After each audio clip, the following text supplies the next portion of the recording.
you have a record collector in your life, you may be thinking about getting them something vinyl related for the holidays. I'm here today to give you some warnings as far as what items you should absolutely not pick up for the record lover in your life. At number 1, we have Christmas records. This may seem like a slam dunk. It's Christmas, they like records, get them a Christmas record. But I just want to give you a bit of caution. You see, people generally listen to Christmas music from mid-November to Christmas Day. If someone's brand new to record collecting and only has a few records, do you really want to fill their collection with something that they might only listen to the day you get them? I'd say get them something that they can listen to for the rest of the year. Unless there's someone who's listening to Michael Bublé's Christmas or Charlie Brown Christmas in July, I'd say stay away from this as a gift option. Next, we have tacky record related items. I see these pop up all the times. They're kind of generic items that are supposed to look like records, or they have some mention of collecting vinyl on them. This can come in the form of a clock that is made out of a record, a bowl that is made out of a record, coasters that are supposed to look like records. Some of these items actually are kind of cool and they could be very good for certain personalities, but I wouldn't take a shot in the dark thinking that these are great for all vinyl collectors. See, I'm of the opinion that you shouldn't get people items that they have to remember to bring out when you come over. So I just stay away from these unless you really know the person and know that they're gonna love this and want this in their house. Next, we have a cheap turntable. Year over year, I see lists of best items to get for people who collect records, best items for audiophiles, and it always includes record players. Why on earth would you get someone who collects records a record player, something that they definitely already own? Unless they're someone who's brand new to the hobby and says, I want to get into records, get me a record player for Christmas. Why on earth would you try to get them something that they already own, risk getting them something worse than they already own? The whole situation just doesn't make sense to me.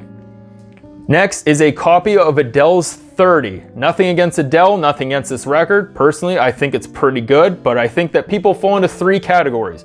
1, they're a record collector. Everyone knows they're a record collector. They get 5 copies for Christmas. 2, it's the best-selling album of the year. They've already bought themselves a copy. Or 3, they do not want it. Your best bet is to get them a gift card to literally anywhere and they can go buy it themselves. Next, we have picture discs. So these are albums that have an image pressed into the record. Frankly, they look pretty cool, but the consensus is that these do not sound nearly as good as a normal black or colored record. My best advice would be that if you're considering getting a picture disc for someone, get them the normal version of the record because it's gonna sound better, it's probably gonna be cheaper, they're probably gonna get more enjoyment out of it. Frankly, if you know for a fact that they're gonna be putting it on their wall, by all means get them the picture disc. They look really cool. I personally think they're pretty neat, but generally speaking, I would go with a standard release over the picture disc.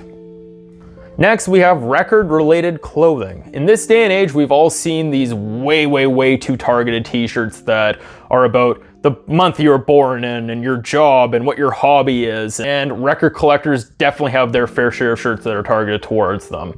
And some of these shirts are probably really good gift ideas for some people. They're very targeted for certain audiences and certain types of record collectors, but I wouldn't think to paint everyone by the same brush and assume that just because someone likes records that they would want to wear this shirt. So my best advice would be go find a shirt from a record label that they might like or an artist they might like. That would be a better idea than getting them a record related shirt. Next, we have 7-inch record anything. So personally speaking, out of my hundreds of records I own maybe 4 or 5 7-inch records. I know that there's some people who very specifically collect these and absolutely love them, but I know so many other people who avoid them like the plague.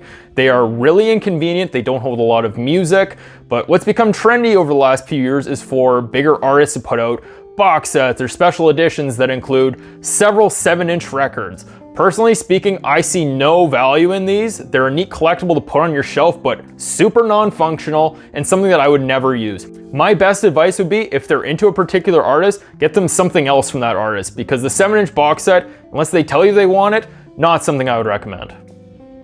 Next, we have basic record-related accessories. If someone's brand new to the hobby, it can be a great gift idea to get them a basic cleaning kit. However, if someone's been around the hobby for a while, it can be really odd to get them something that they more than likely already own. I'd say definitely feel the room and decide if this is something that makes sense for them and where they're at in their record-related journey. But overall, I would say just stay away from them if they have any experience as a record collector. Next, we have any component that you have not been explicitly told to get them. Similar to the record players, I continuously see these lists of best gifts for audiophiles, and that'll list things like speakers, headphones, preamps, things that are supposed to be great gifts for people who are into high-end audio. However, I really don't understand this because you are now deciding what the person likes to hear. Do you know what exactly they already own? Do you know what their preferences are?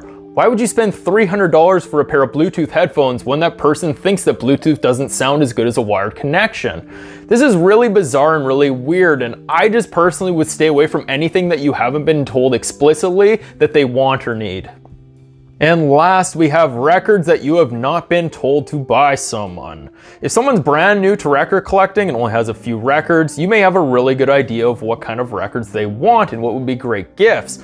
However, once people start to build up a bit of a collection, it can be really hard to remember what they have, what they don't have, what they want, and what they don't want. I personally don't think it's your place to decide this, and I would say just get them a gift card to their favorite record store. Let them get the records they want. This is a much better gift than trying to guess. And that is my list of items to not get a record collector for Christmas. If you're looking for some good options, I also create a video of the best gifts to get record collectors for Christmas. Are you a record collector who's had some weird gifts in the past, some good gifts? What are some recommendations you have? Let me know down below. Thanks for watching.